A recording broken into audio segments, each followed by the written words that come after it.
পুরো ভিডিওর কিছু কিছু অংশ প্রথম দিকে শেয়ার করছি। আশা করি স্কিপ না করে ভিডিওটি কন্টিনিউ করবেন। ইনশাল্লাহ কোথাও না কোথাও একটু হলেও ভালো লাগবে। বিসমিল্লাহির রহমানির রহিম। আসসালামু আলাইকুম। আমি ইয়াসমিন আক্তার, ইয়াসমিন হিয়া ব্লগে জানাচ্ছি সবাইকে স্বাগতম। দেশ ও দেশের বাইরে, কাছে বা দূরে, যে যেখান থেকে আমার ভিডিওটি দেখছেন বা দেখছেন না, আশা করি আলহামদুলিল্লাহ সবাই ভালো আছেন। আমরাও আলহামদুলিল্লাহ অনেক বেশি ভালো আছি। কার এদিকে কেমন আবহাওয়া হচ্ছে জানি না, তবে আমাদের এদিকে রোদের তাপমাত্রা এত বেশি, বাইরে বের হওয়াটা অনেক বেশি কষ্টের। তাছাড়াও ঘরের ভিতরে থেকেই তো শরীর খারাপ হয়ে যাচ্ছে, কাজ করতে ইচ্ছা করছে না, কেমন জানি অলসতা কাজ করছে। এই গরমে রান্নাঘরে চুলার পাশে কাজ করাটা কতটুকু কষ্টের সেটা শুধু একজন গৃহিণী বলতে পারবে, যে রান্নাঘরে কাজ করে সে বলতে পারবে। যাই হোক, গরম হলেও রান্নাঘরে তো কাজ করতে হবে, সেজন্য রান্নাঘরে চলে এসেছি। আর এখন আমি একটা জেলি বানিয়ে নিচ্ছি। আমি এখানে কিনে আনা অরেঞ্জ ফ্লেভারের জেলিটা রান্না করছি। আমার মেয়ে জেলি খুবই পছন্দ করে, সেজন্যই ওর জন্য জেলিটা কিনে এনেছিলাম। ভেবেছিলাম রোজার মধ্যে এটা বানাবো, তবে বানানোর সময় হয়ে ওঠেনি, সেজন্য রোজার পরেই বানিয়ে নিলাম। এই জেলিটা বানাতে আহামরি তেমন কোনো কষ্ট হয় না, যেহেতু কিনেই আনা হয়েছে। এখানে আমি 2 কাপ পানি নিয়েছি। একটা জেলির প্যাকেটের জন্য 2 কাপ পানি হলেই হবে। পানিটা যখন হালকা ফুটে উঠেছে তখন আমি জেলির প্যাকেটটা দিয়ে দিয়েছি। দেওয়ার সাথে সাথে একটি চামচ দিয়ে নাড়িয়ে চাড়িয়ে কিছুক্ষণ অপেক্ষা করেছি। পানির মধ্যে জেলিটা দেওয়ার সাথে সাথেই কিন্তু নাড়াতে হবে, আর নয়তো দেখা যাবে জেলিটা দলা পেকে যেতে পারে। এজন্য ভালো করে নাড়িয়ে চাড়িয়ে 5-6 মিনিট অপেক্ষা করতে হবে। 5-6 মিনিট অপেক্ষা করলে জেলিটা হয়ে যাবে। খুব অল্প সময়ের মধ্যেই জেলিটা হয়ে যায়। যারা এটা বানিয়ে খেয়েছেন তারা তো জানেনই। আমার জেলিটা কিন্তু হয়ে গিয়েছে। এখানে আমি ছোট ছোট বাটি নিয়েছি, কারণ ছোট ছোট বাটির মধ্যে রাখলে হয় কি, জোনানাকে দিতে সুবিধা হবে। এক এক সময় এক একটা বাটি দিব। ছোটো মানুষ তো ছোটো ছোটো বাটিতে দিলে ওরও ভালো লাগবে। আমার কাছে একটি সিলিকনের মোল ছিল, ওটার মধ্যেও রেখেছি। আর এটার মধ্যে রাখাতে যে ডিজাইনটা হয়েছে এটা দেখে জোনাইনা অনেক বেশি খুশি হয়েছে। সিলিকনের এই মোলটা আমি তেমন বেশি দিন হয়নি এনেছি। রোজার মধ্যে যখন যমুনা ফিউচার পার্কে গিয়েছিলাম জোনাইনার জামাটা কেনার জন্য, তখন কিন্তু ডিসিসি কর্নার থেকে আমি এটা কিনেছিলাম। ওরা আমার কাছ থেকে এটা 50 টাকা নিয়েছিল। আমি জানি না এগুলোর দাম কত, তবে আমার কাছে দামটা অনেক কম মনে হয়েছে, সেজন্য নিয়েছি। এখন আল্লাহ জানে আমি কি লাভবান হয়ে এসেছি নাকি টকে এসেছি। যাই হোক, এখানে জেলিটা হয়ে গিয়েছে। প্রথমে একটা বাটি আমি দেখিয়ে দিচ্ছি, কারণ এটা যেহেতু ছোটো বাটি ছিল তাড়াতাড়ি জমে গিয়েছে। আর বাকিগুলো আমি ফ্রিজে রেখেছি। এই তো ফ্রিজ থেকে বের করে আপনাদের সাথে শেয়ার করলাম। আর বাকি যে 2টা বাটি আছে সেগুলো কিন্তু অলরেডি খাওয়া হয়ে গিয়েছে, সেজন্য এগুলো আর শেয়ার করতে পারিনি। যাই হোক, এখন পর্যন্ত যারা আমার ভিডিওটি দেখছেন অথচ একটি লাইক দিতে ভুলেই গিয়েছেন, প্লিজ এই ভিডিওতে একটি লাইক দিয়ে দিবেন।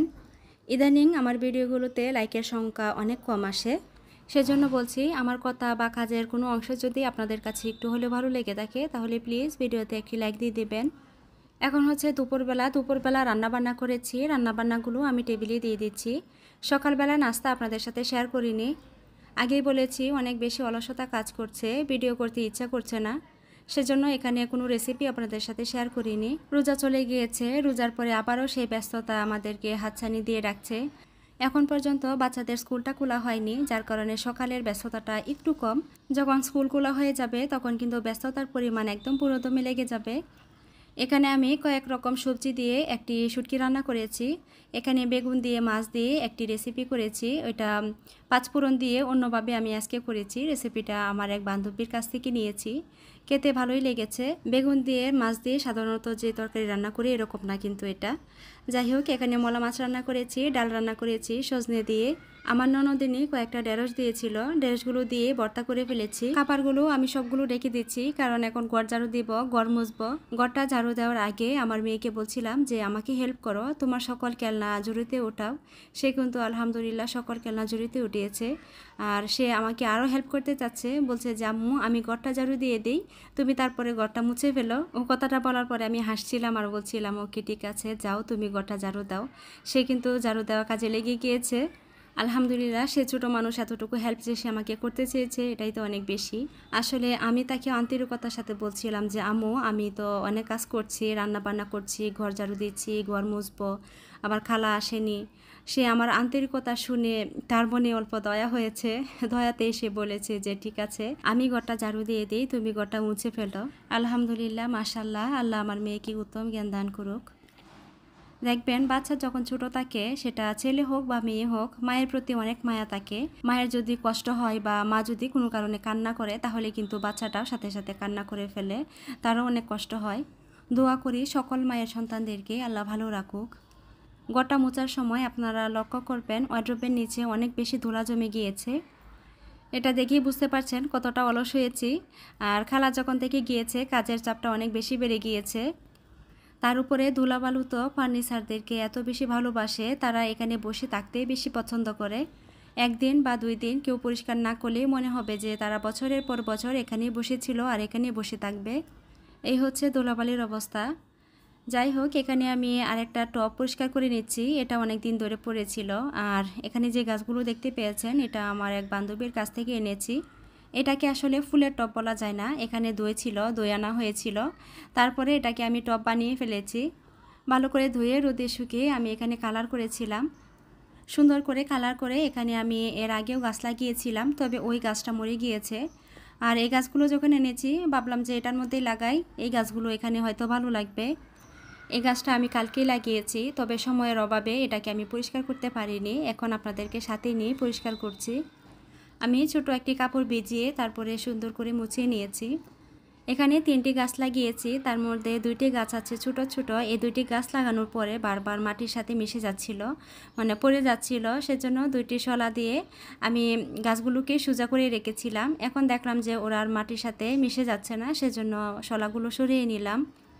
এই পর্যায়ে এসে আমি সবাইকে একটি কথা স্মরণ করিয়ে দিতে চাচ্ছি, সেটি হচ্ছে যারা এখন পর্যন্ত আমার ভিডিওটি দেখছেন অথচ আমার চ্যানেলটিকে সাবস্ক্রাইব করেননি, আমাকে ভালোবেসে আমার পাশে যদি থাকতে চান, আমার এই ছোট্ট পরিবারের সদস্য হতে চান, আর আমার ভিডিওর কোনো কথা বা কাজ যদি আপনাদের কাছে অল্প হলেও ভালো লেগে থাকে, তাহলে প্লিজ আমার চ্যানেলটিকে সাবস্ক্রাইব করে নেবেন। পাশে থাকা অল অপশনটা অবশ্যই অন করে নেবেন।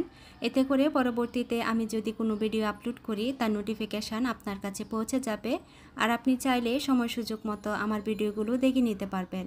আর এই কাজগুলো যারা অলরেডি করে ফেলেছেন, তাদেরকে জানাচ্ছি অসংখ্য অসংখ্য ধন্যবাদ। এখন হচ্ছে বিকালবেলা নাস্তা হিসেবে লেবু দিয়ে ট্যাং বানিয়েছিলাম, তার সাথে কিছু ফলও রেখেছি। পরবর্তীতে কিন্তু সমোসাও ভেজে দিয়েছিলাম, তবে সেটা আপনাদের সাথে শেয়ার করা হয়নি।